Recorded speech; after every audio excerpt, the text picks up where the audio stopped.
Detrás del velo voy a entrar al lugar santo para ver tu rostro,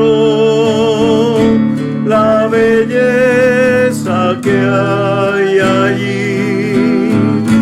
No puedo comparar. Detrás del velo voy a adorarte, mi Señor. Detrás del velo voy a entrar al lugar santo para ver tu rostro, la belleza que hay ahí. No puedo comparar. Detrás del velo voy a adorarte, mi Señor. La belleza que hay allí no puedo comparar. Detrás del velo voy a adorarte, mi Señor. La belleza que hay ahí no puedo comparar. Detrás del velo voy a adorarte, mi Señor.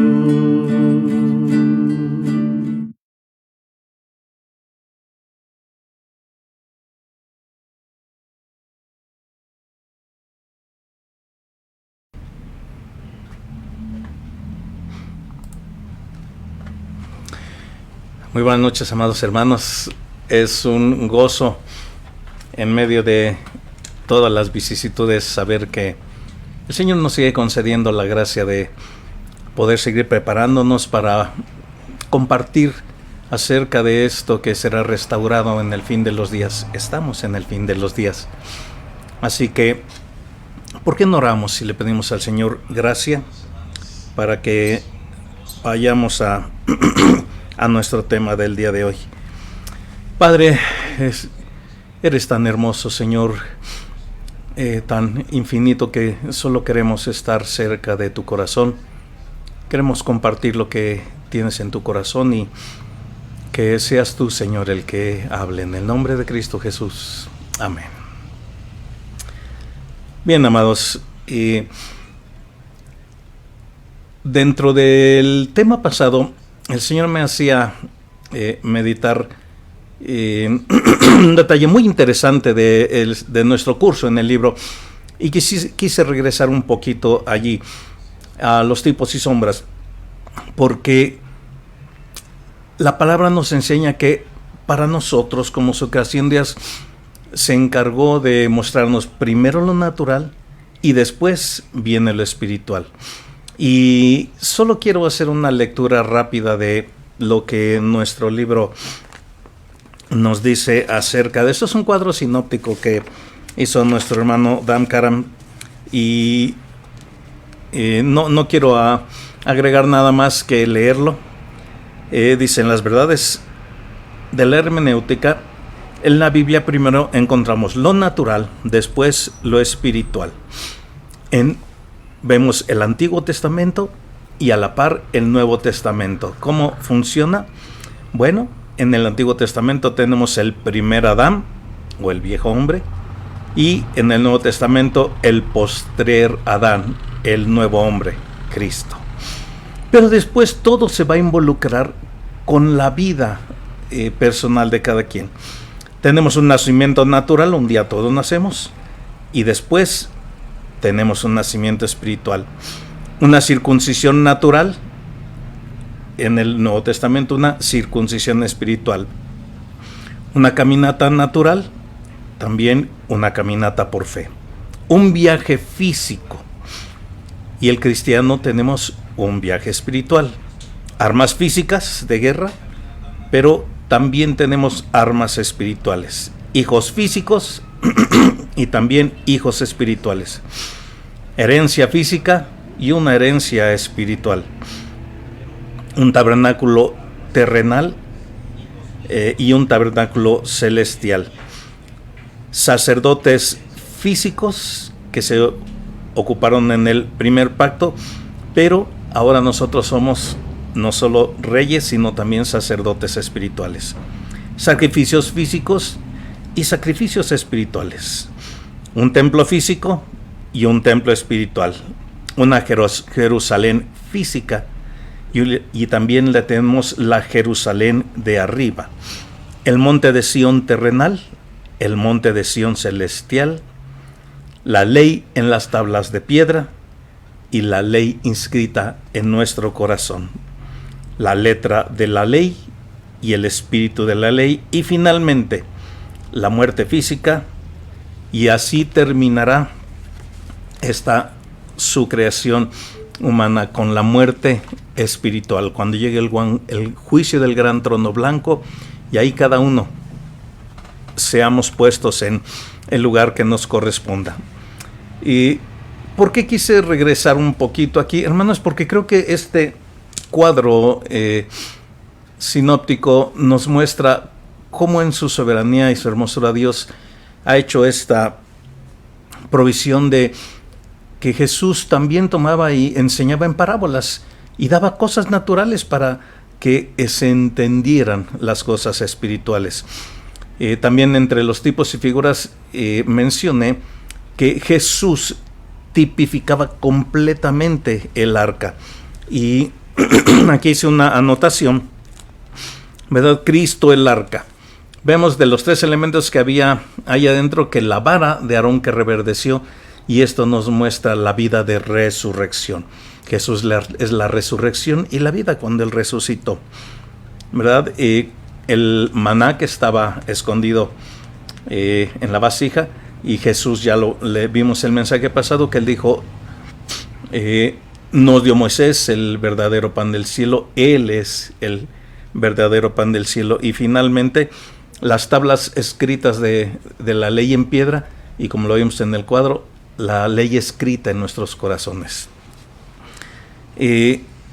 Ahora sí, avanzo y corremos hacia lo que estuvimos viendo la semana pasada.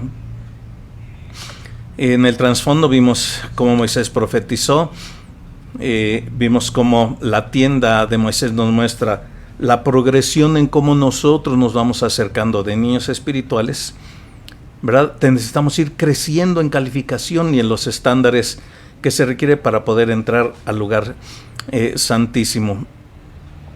Vimos que el arca fue removida, y en dos formas fue removida el arca. Una, vemos que cuando fue quitada por los filisteos y por los babilonios, pero por el otro lado también vimos las 7 moradas, ¿verdad? Donde la tienda estaba siendo movida de la tienda de Moisés a la tienda de David, después fue al templo de Salomón, el templo después pasó al templo que se restauró por Josué y Zorobabel. Ya en el templo de Herodes el arca ya no estuvo, y hoy veremos algunos detalles de esto. Finalmente, en el nuevo pacto nosotros somos el lugar de la morada del Señor, y finalmente el templo de Ezequiel. Perfecto, hasta ahí creo que vimos la semana pasada, y este énfasis, porque creo que se mencionó, solo la tienda de Moisés no marca instrucciones de medidas de diseño. Y esto, hermanos, de aquí en adelante va a ser algo que definitivamente vamos a estar nosotros revisando tantos detalles hermosos de esta situación, porque es una tienda que Moisés construyó para el tiempo del desierto, pero esta tienda de David fue una tienda que él preparó, y ahí llevó finalmente el arca. Pero en el transcurso vamos a ir viendo cosas interesantes acerca de esto. Así que, para no tener muchos conflictos, voy a apegarme más a mis apuntes. Voy a estar constantemente revisándolos. Y hermanos, solo la tienda de David la vemos sin detalles, sin medidas de construcción, y en esa tienda se ministraba sin velo. Se podía entrar directamente, y no solo David entró, los que se podían acercar, yo creo que no veían el arca como David, pero se podían acercar y ministrar ahí delante de la tienda. Fue demasiada gente, y esto creo que va a tener verdades muy, muy, muy precisas y muy hermosas para nosotros. Este periodo de la tienda de Moisés duró aproximadamente 40 años. Y creo que hay cosas que definitivamente, si nosotros no nos detenemos a analizarlas, hermano, a veces vamos a pasar la lectura como cuando leemos cualquier pasaje de la Biblia.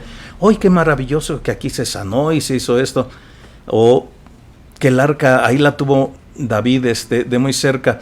Sin embargo, necesitamos resaltar no solo de pasar la lectura, sino ver detalles importantes. David debió de haber muerto por haberse acercado y mirar el arca. ¿Pero por qué no sucedió?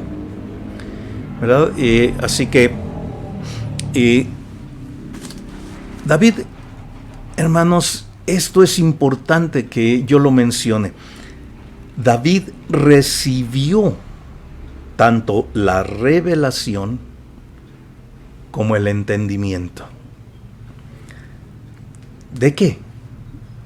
De la alabanza y la adoración, que fue tan especial.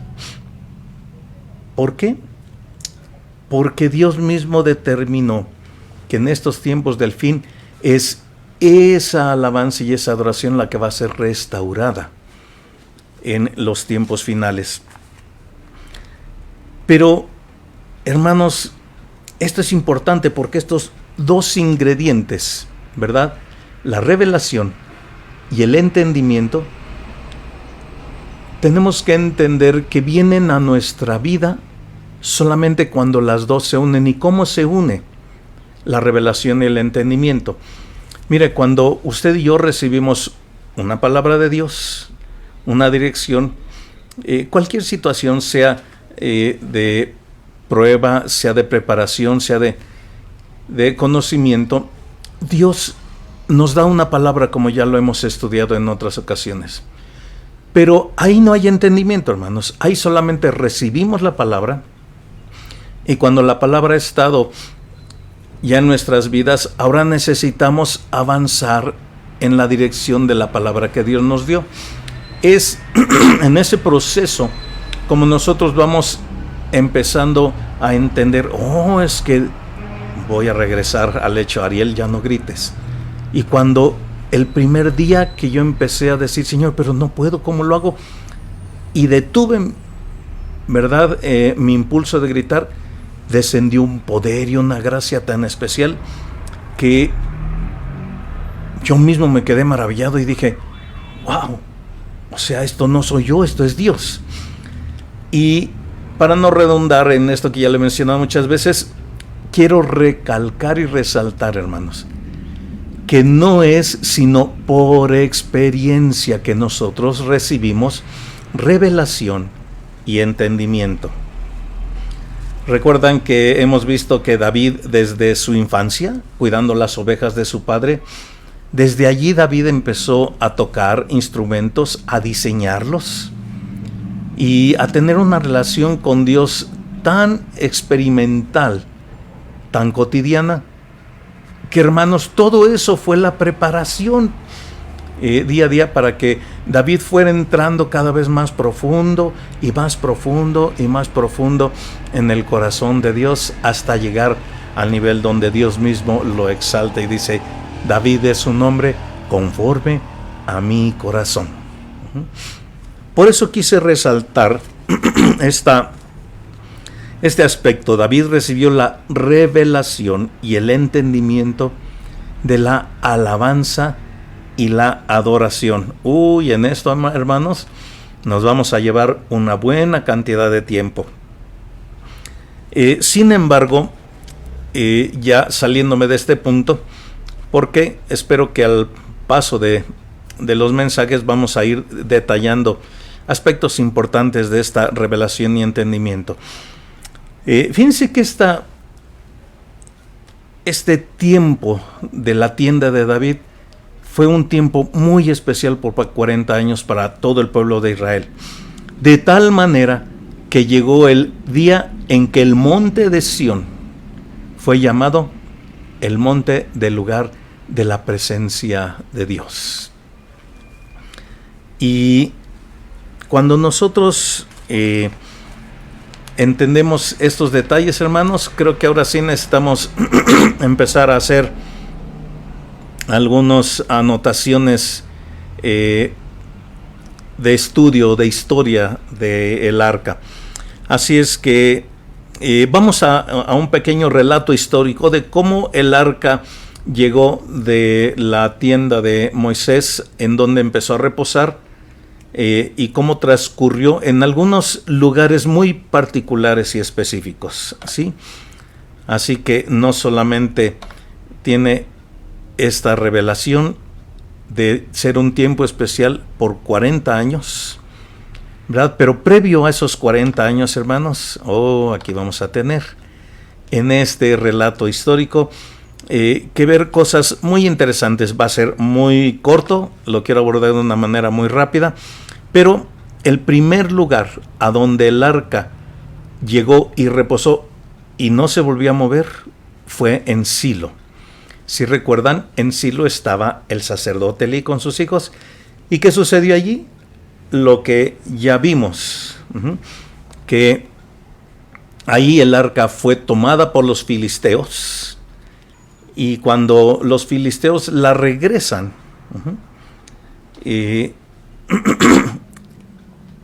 esta arca hace estragos, hermanos.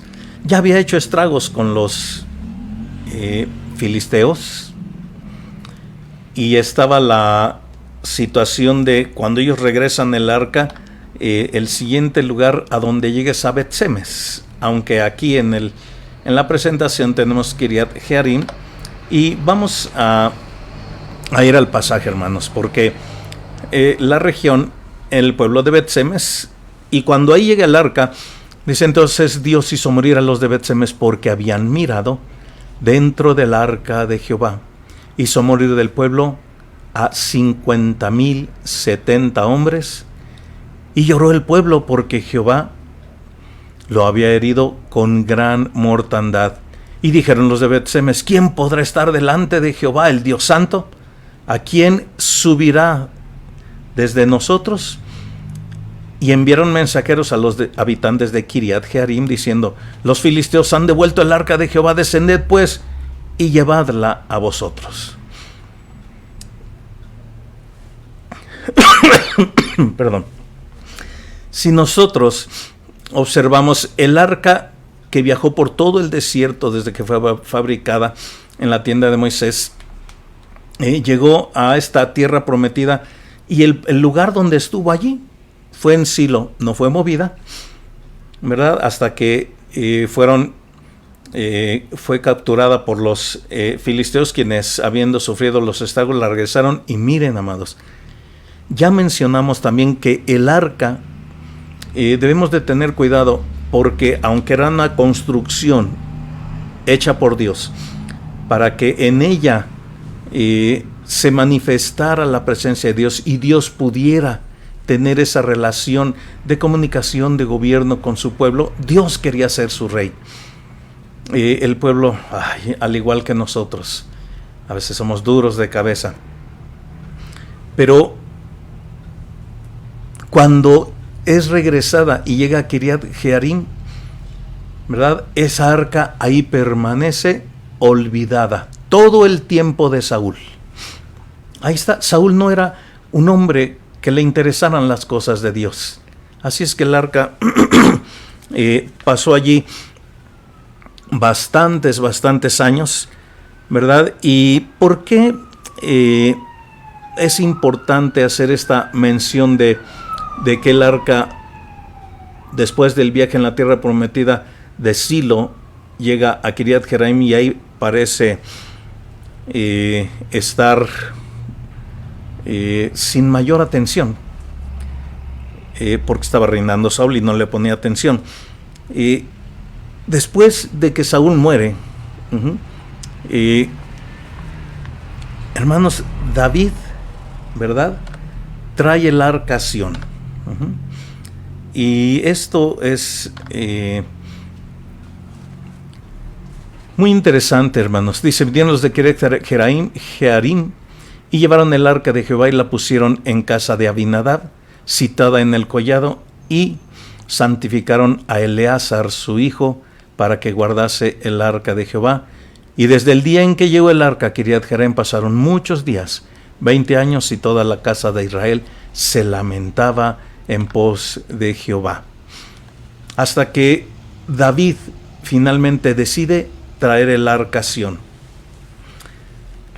Miren, hermanos, esto es muy interesante porque no vemos en el previo que David tuviera preparada la tienda. Pienso que muy probablemente David quería traerla a su casa, pero en el momento en el que sucede lo de Usa, aquí quiero abrir un pequeño paréntesis para hacer la mención de que cómo es que David logró llegar a esta situación de poder ser un rey y un sacerdote.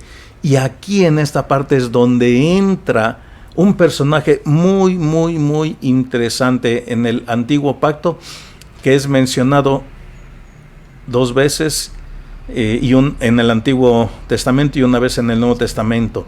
Y este es el rey Melquisedec, rey de Salem, rey de paz. Nos dice la palabra que a él es a quien Dios le dio este llamamiento de ser un rey y sacerdote, y Abraham, ¿verdad?, quien dice la escritura, quien dio los diezmos, los dio cuando todavía sus hijos de Leví no eran ni sacerdotes y estaban en sus lomos.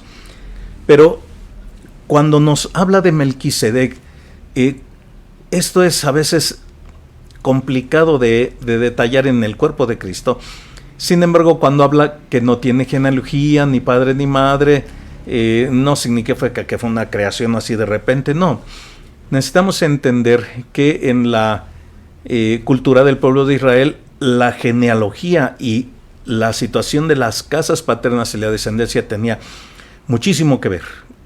Tan importante que después de que es establecido Aarón como sacerdote y esta tribu de Leví llevaría todos los servicios, ¿verdad?, del tabernáculo y del templo, previo a ello solamente aparece este hombre Melquisedec, y al hacer la escritura todas estas referencias, ¿verdad?, solo quieren centrarse y decir una sola cosa: este hombre que era rey de Salem y sacerdote del Dios Altísimo, ¿sí?, no provenía su vida de una descendencia.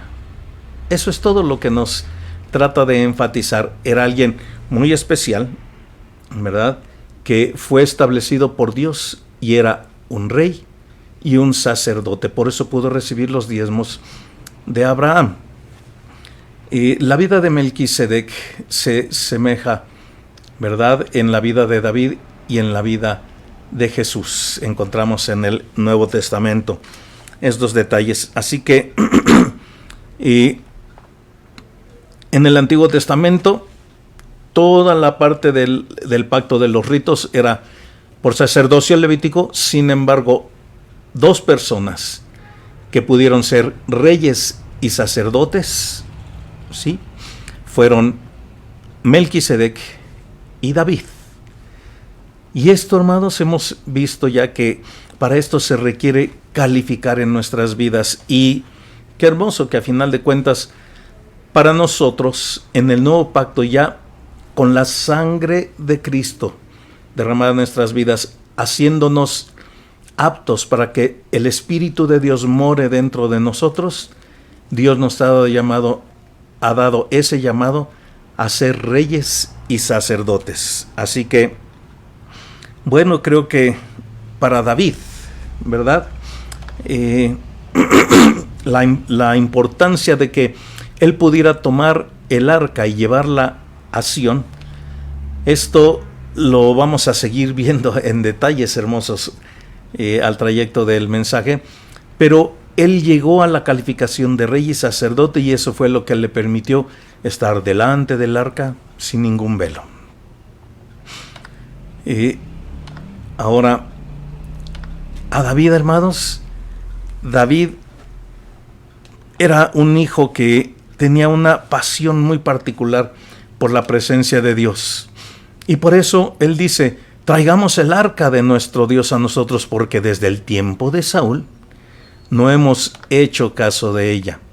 La prioridad para David siempre fue la presencia del Señor, y por eso puso este énfasis en el arca. Ahora, aquí quiero hacer un paréntesis, hermanos, para hacer ver por lo menos 5 aspectos. Estaba contando en mis apuntes 5 aspectos muy particulares, porque David, hermanos, realmente la vida de David en su progresión y en su avance de cómo él calificó para ser un rey y un sacerdote, nos da a nosotros la oportunidad de mirar que ese mismo proceso, sí, vamos a pasar cada uno de nosotros en el cuerpo de Cristo. David es un patrón para la iglesia.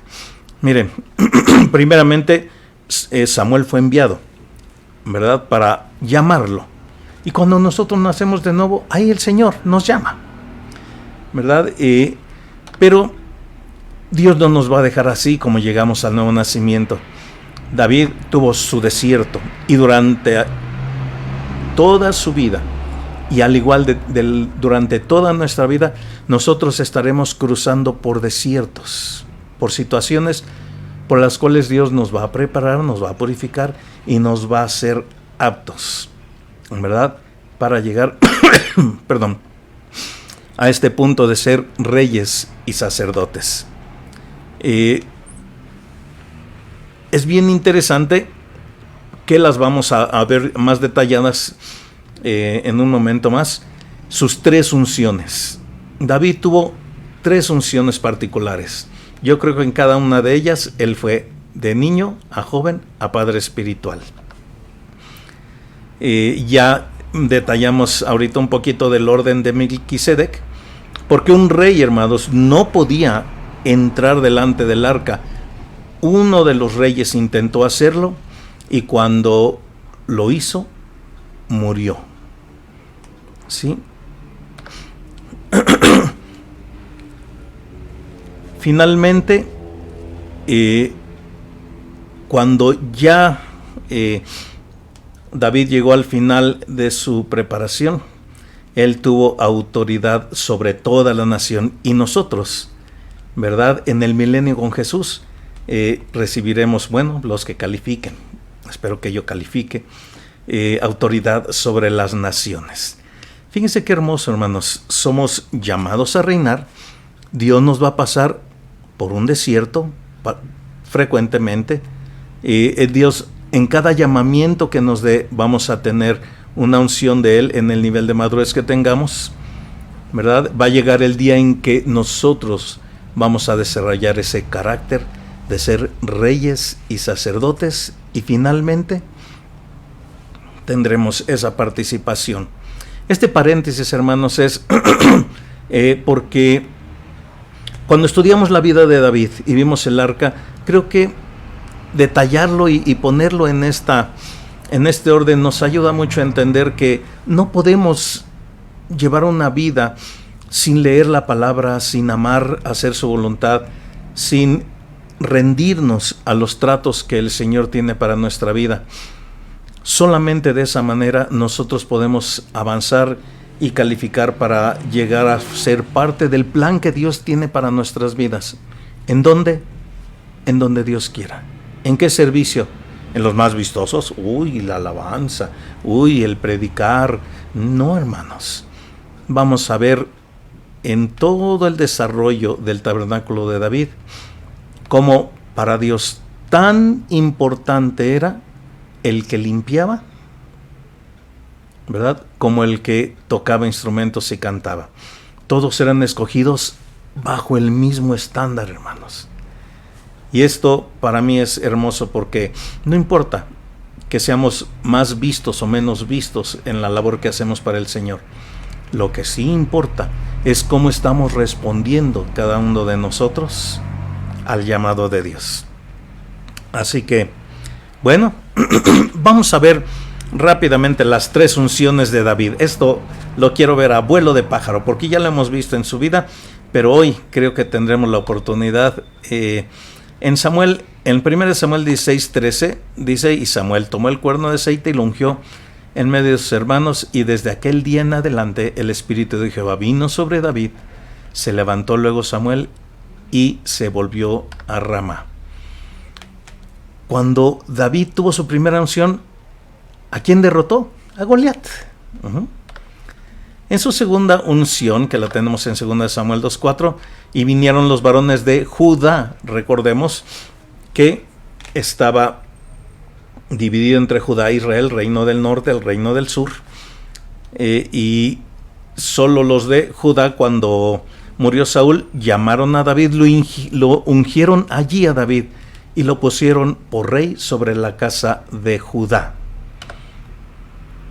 ¿verdad? En su segunda unción, si ya no solamente sabía vencer, sino recibió parte del reino en la nación, pero solo en Judá. Y en su tercera unción, ¿verdad? Dice: vinieron pues todos los ancianos de Israel al rey en Hebrón. Por cierto que esta palabra a mí, hermanos, me encantó, porque la palabra Hebrón significa comunión. Y cuando fui a Guatemala, hermanos, el lugar se llamaba Hebrón, y fue muy hermoso estar en el lugar de la comunión, pero no era el lugar final al que Dios nos llama. Dios nos llama al monte de Sión, y ahora estamos, ¿verdad?, en el llamado del monte de Sión, y creo que esto finalmente nos muestra que en su tercera unción, ya cuando toda la nación completa llamó a David para reinar sobre toda la nación, ahí en su tercera unción ya Moisés ya era un hombre completamente maduro, ya había calificado, ya era un rey y sacerdote, ¿verdad? Así que ¿cuándo es cuando el último enemigo es vencido?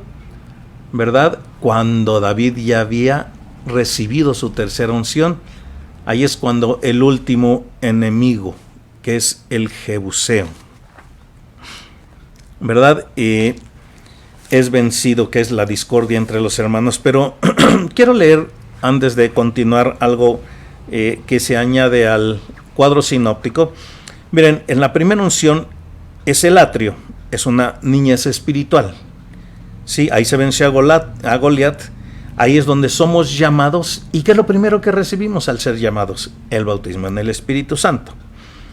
En la segunda unción sería el avance hacia el lugar santo, ¿verdad? Ahí en Judá ya no solo somos llamados, ahí somos escogidos. Y sobre David, y sobre nuestras vidas, aquí reposa el Espíritu del Señor en nuestras vidas. Y en la tercera unción, reinando sobre toda la nación, esto nos refleja el avance al tercer nivel, que es el lugar santísimo, ¿verdad? Y ahí es fiel, ¿verdad? Ahí David es hallado fiel, y ahí encontramos el poder de la resurrección. Creo que estas tres unciones, ¿verdad? Llegó el punto en donde prepararon a David completamente, hermanos, para vencer lo más difícil, la discordia entre los hermanos. Este último que era el Jebuseo, ¿verdad? Fue vencido después de que David tuvo su tercera unción. Sin embargo, quiero realzar tres características importantes, hermanos, porque para que nosotros en nuestras iglesias locales, ¿verdad? Si tenemos nuestros líderes espirituales que nos han enseñado a avanzar, a pelear, a estar creciendo en madurez en el Señor, necesitamos estos tres ingredientes que hubo cuando David decidió transportar el arca, ¿verdad? Lo primero, ¿verdad? Es que en el corazón del rey estuvo traer el arca de Kiriat Jearim, porque ahí estaba sin mayor atención, pero por la falta de preparación y por algunos detalles que veremos más adelante, sucedieron lo de Usa, ¿verdad? Pero el segundo ingrediente que estuvo muy presente, hermanos, es que si el Jebuseo ya no existía, ¿sí? Entonces podemos encontrar que el pueblo fue unánime con David, ¿sí?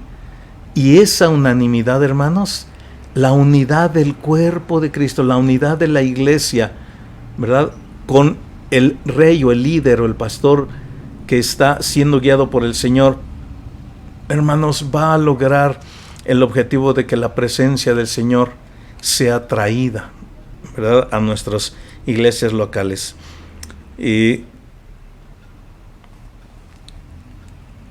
Pero el tercer ingrediente es el negativo. Pero fue mal transportada. ¿Qué faltó? Dos cosas particulares. Primeramente, faltó santificación. Miren, no había habido preparación. Creo que sí es muy interesante que David haya avanzado, que haya tenido ya una madurez, pero hermanos, esto nos sigue mostrando con claridad que aunque ya hemos hablado que por mucha madurez que tengamos, requerimos una dependencia total con el Señor y mantenernos en la Escritura y estar permanentemente buscando al Señor para considerar inclusive lo que ya estaba escrito. ¿Qué estaba escrito? Que para tomar el arca y transportarla había que santificar a la gente.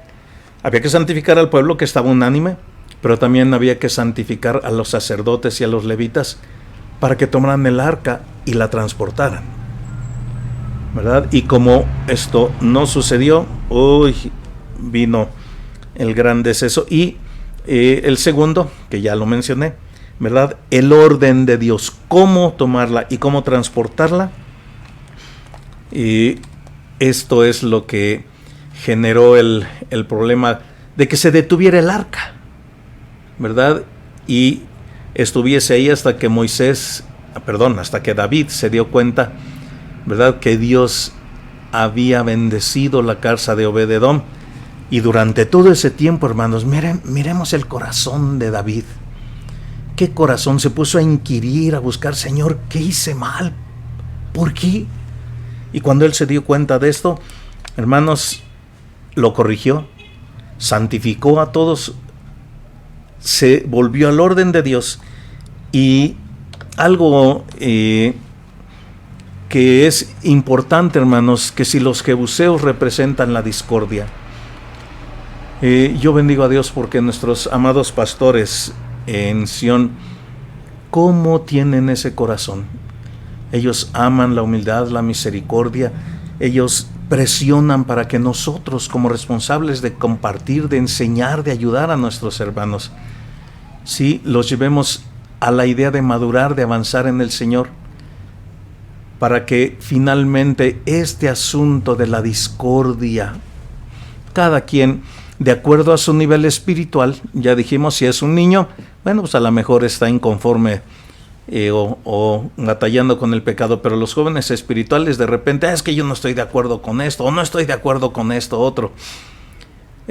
Sin embargo, estoy convencido, hermanos, que no importa el nivel de madurez espiritual. Lo que sí importa es que si juntos vencemos a este enemigo, que es la discordia entre los hermanos, vamos a poder estar unánimes con nuestros líderes, que tienen un entendimiento muy precioso para traer la presencia de Dios a nuestra iglesia, y podamos cada uno saber tomar decisiones sabias, ¿verdad? Y David entonces, habiendo vencido a la discordia, dispuesto a traer el arca, el pueblo fue unánime, pero fue mal transportada. Así que, bueno, hermanos, creo que por el día de hoy no quiero avanzar más, porque ahora vamos a empezar a avanzar ya directamente en lo que Dios le dio a David.